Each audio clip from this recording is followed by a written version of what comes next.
Now for Wii U I review, today I am reviewing Mario and Sonic at the Sochi 2014 Olympic Winter Games! Yes, I have a cold, or sort of a cold. Anyway, onto the game. This game marks Sonic's third Wii U game and Mario's fourth. In the latest edition, they head to Sochi, Russia to compete in the Winter Olympic Games.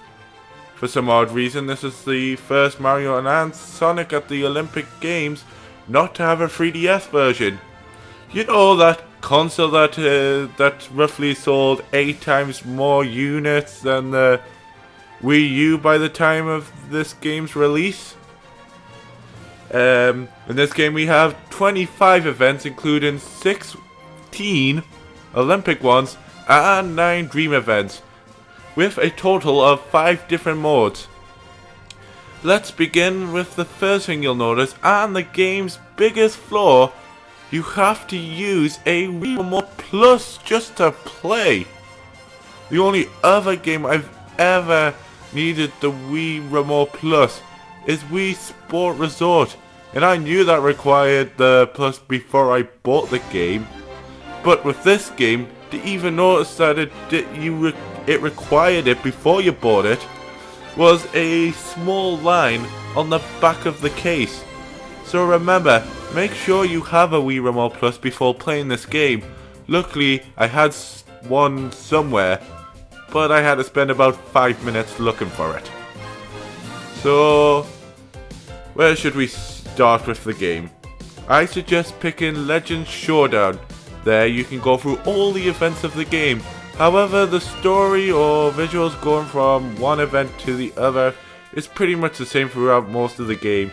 You can restart an event if it doesn't go so well, so it makes it ideal for learning about all the events. My favorite thing about it is when a friend AI challenges you. It's very fun playing against a friend.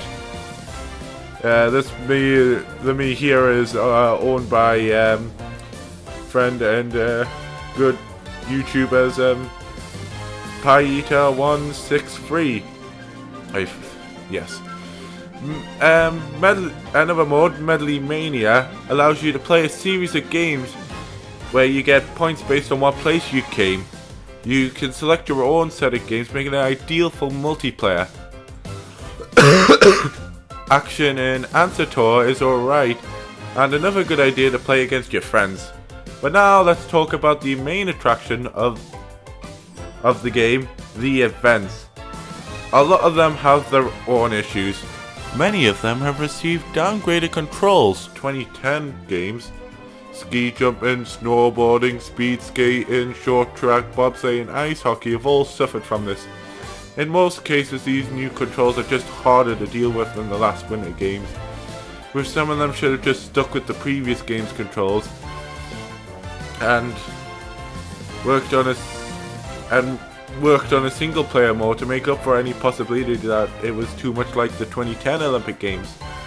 The bobsleigh may seem the odd one out, but I felt the controls were too stiff, especially with the skeleton race.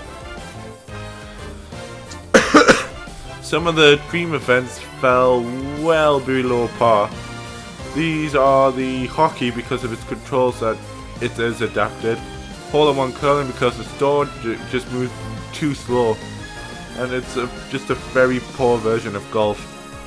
Snowball scrimmage is just, for being too simple. I mean, you just shoot, steal, and get shot, and repeat.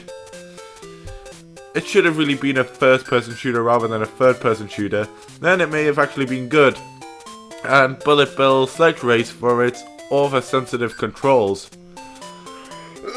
Also, somebody tell me why they set the Dream Hockey in Defino Plaza, the home world of a game that had sunshine in its name. The only other level less sensible from a Mario game to host the Winter Olympics would be the sun. But now let's talk about the events I like on this game. The skiing is fun, but I do have to ask why crashing into flags makes you go faster. That's right, you get a speed boost from hitting the flags. This adds unnecessary difficulty to the game.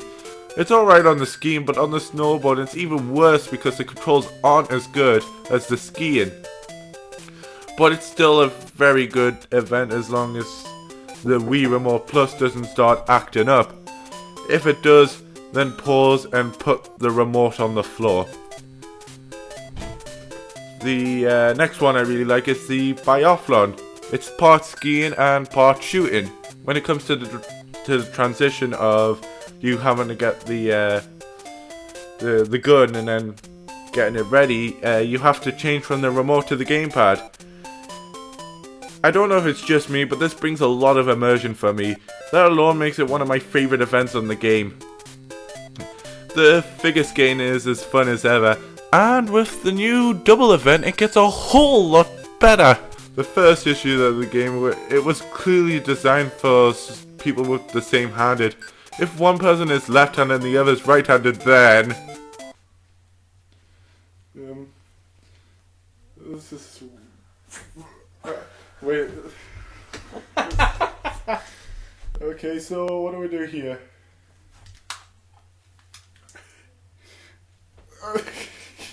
No, wait. Oh, you turned the damn thing off! Yes! Yeah, wait. No, wait, yeah, wait. There's also a dream event which has some great visuals mixed in with figure skating.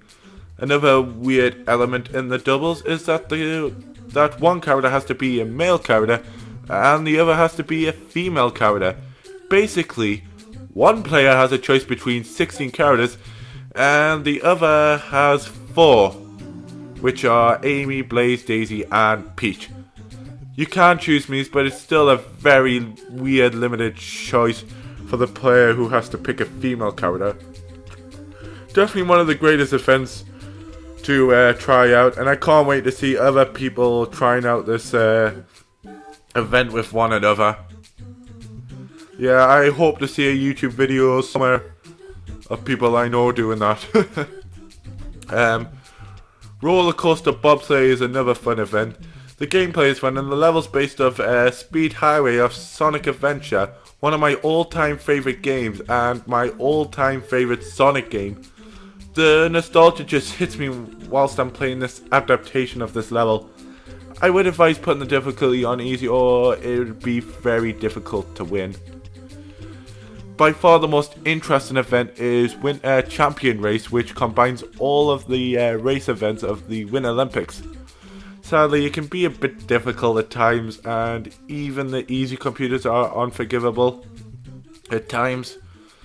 I would talk about the internet feature, but it took me too long to find an event, so I gave up. I guess when it gets its American release and its Japanese release, then I can properly try it out.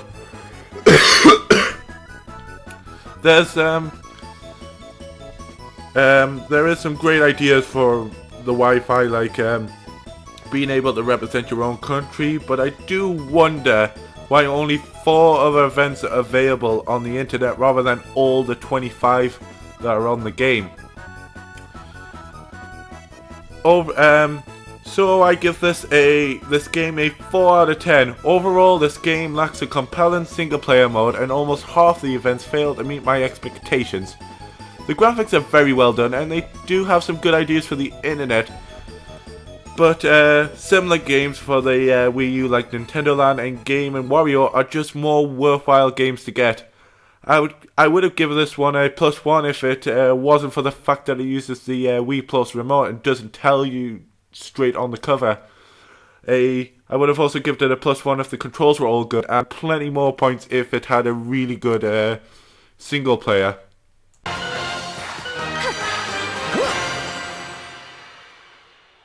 Finished!